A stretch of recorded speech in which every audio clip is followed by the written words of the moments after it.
నమస్తే సార్. నమస్తే. Sir 'Devara' movie అక్టోబర్‌లో రాబోతుంది. ఓహ్! మూవీ ఎలా ఉండబోతుంది? ఓహ్! అండ్ ఇన్ని కలెక్షన్స్ ఎన్ని కోట్లొస్తాయి ఫస్ట్ 'దేవరా' మూవీకి? First day, first show 'Devara' మూవీకి ఎన్ని కోట్ల కలెక్షన్స్ వచ్చింది? ఇది 'దేవర' మూవీ గురించి వస్తున్నటువంటి విశ్వసనీయ సమాచారం.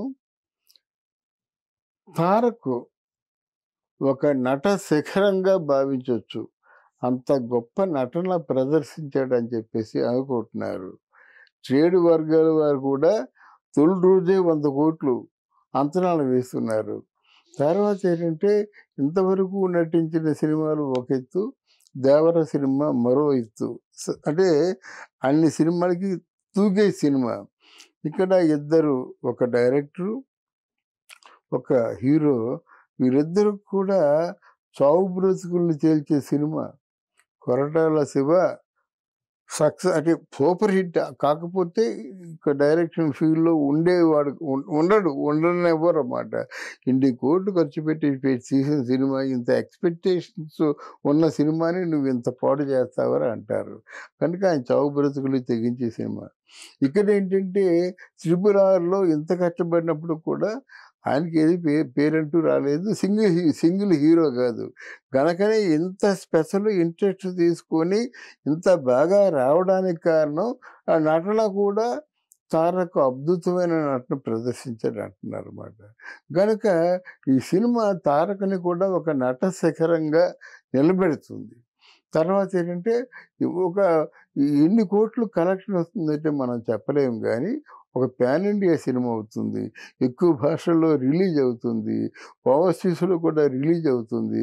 ఓవర్‌సీస్‌లో కూడా మంచి అమౌంట్ వస్తుంది. మ్యూజిక్ పరంగా కూడా మంచి ఆహ్, ఆదాయం వస్తుందన్నమాట. ఒక పరంగా కాదు. ఎన్ని విధాలుగా సి సినిమాకి ఇన్‌కమ్ జనరేట్ అవ్వాలో అన్ని విధాలుగా కూడా ఇన్‌కమ్‌కి జనరేట్ అవుతుంది. తర్వాత ఏంటంటే ఒకసారి సినిమా సూపర్ హిట్ అని తెలిసినట్టయితే అది ఎన్ని కోట్లకి వెళ్తుందంటే చెప్పలేము. అంటే అక్కడ ఎవరైనా చిన్న ఆర్టిస్ట్ అంటే ఫర్ ఎగ్జాంపుల్ 'హనుమాన్' తీసుకుందాం. తక్కువ డబ్బుతో పెట్టారు. 100 కోట్లు అయిపోయింది. అక్కడి నుంచి పడిపోద్ది. వీళ్ళు అలా కాదు. హ్మ్. 'దేవర' సినిమా సూపర్ హీరో కదా! సూపర్ స్టార్ కదా! అది ఎన్ని కోట్లకి వెళ్తుందో మనం చెప్పలేం. అంటే ఫస్ట్ మూవీ మంచి హిట్ అయిన తర్వాత సెకండ్ 'దేవరా 2' కూడా ఉండిద్ది. అదైతే 'దేవరా 2' అది కూడా హిట్ అయితే అది కూడా కొంచెం 1 కంటే కొంచెం తగ్గే ఛాన్స్ ఉందంటారా? అది కొన్ని విధాలుగా ఏముంటుందంటే ఫర్ ఎగ్జాంపుల్ నాకు తోచినటువంటి అభిప్రాయం ఏంటంటే 'బాహుబలి' ఉందండి. 'బాహుబలి 1' చాలా బాగా తీశారండి. అంటే విజువల్ వండర్ అన్నారండి దాన్ని. కానీ 'బాహుబలి 2'కొచ్చేసరికి అంత it is not that much great. అందువల్ల అలా జరుగుతుంటాయన్నమాట. అంటే 'బాహుబలి 1' తాలూకు క్రేజ్ అంతా కూడా రిఫ్లెక్ట్ అయింది. ఈ సినిమా కూడా దాదాపు అలాగే వసూలు చేసింది. క్వాలిటీ పరంగా చూసుకున్నట్టయితే 1 సినిమాయే నంబర్ 1. అది నంబర్ 2 సినిమా అలా అయిపోయిందన్నమాట. ఇప్పుడు నాకు అదే భయం పట్టుకుంది. 'పుష్ప' సినిమా నంబర్ 1 మొత్తం ప్రపంచాన్ని ఊపేసింది. అల్లు అర్జున్‌ని super star, pan India star అన్నారు. దానికి తోడు జాతీయ అవార్డు కూడా మన అర్జున్‌కొచ్చింది. మరి 'పుష్ప 2' అంతవరకు వెళ్తుందంటే నా భయం మాట. ఎందుకంటే చాలామంది టెక్నీషియన్స్‌కి గానీ, ఆర్టిస్ట్‌లకు గానీ ఓవర్ కాన్ఫిడెన్స్ వస్తుంది.